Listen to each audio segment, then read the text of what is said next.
Hello, welcome back to my channel. Today special pizza dosa. അതിനുവേണ്ടി ഞാനിവിടെ പച്ചമുളക്, വേപ്പില, പിന്നെ ചോപ്പ് ചെയ്തിട്ടുള്ള സവാള, തക്കാളി, 2 മുട്ട എടുത്തിട്ടുണ്ട്. ഇനി നമുക്കൊരു ബൗൾ എടുത്തിട്ട് ആദ്യം സവാള ഇട്ട് കൊടുക്കാം. അതിനുശേഷം തക്കാളി ഇട്ട് കൊടുക്കാം. പിന്നെ വേപ്പില, പച്ചമുളക്, 2 മുട്ട ഒഴിക്കാം.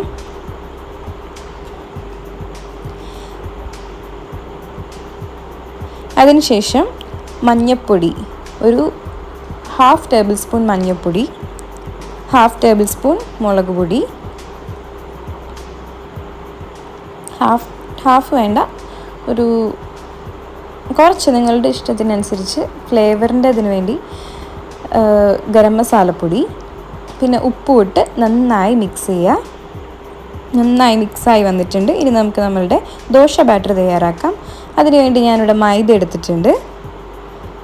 ബാറ്റർ റെഡി ആയിട്ടുണ്ട്. ഇനി നമുക്ക് ഫ്ലെയിം ഓൺ ചെയ്ത് ഫ്രൈ പാൻ വെച്ച്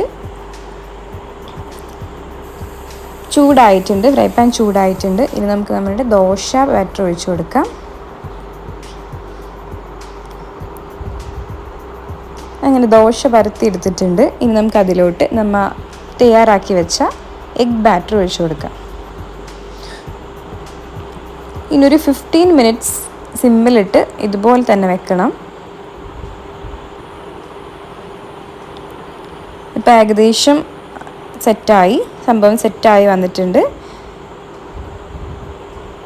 ഇനി നമുക്ക് കട്ട് ചെയ്ത് എടുക്കാം. അപ്പോൾ നമ്മളുടെ പിസ്സ ദോശ റെഡി ആയിട്ടുണ്ട്. മസ്റ്റ് ട്രൈ ആണ്. ബ്രേക്ക്ഫാസ്റ്റിനായാലും നമ്മളുടെ ഈവനിങ് സ്നാക്കായിട്ടായാലും എല്ലാവരും ട്രൈ ചെയ്ത് നോക്കുക.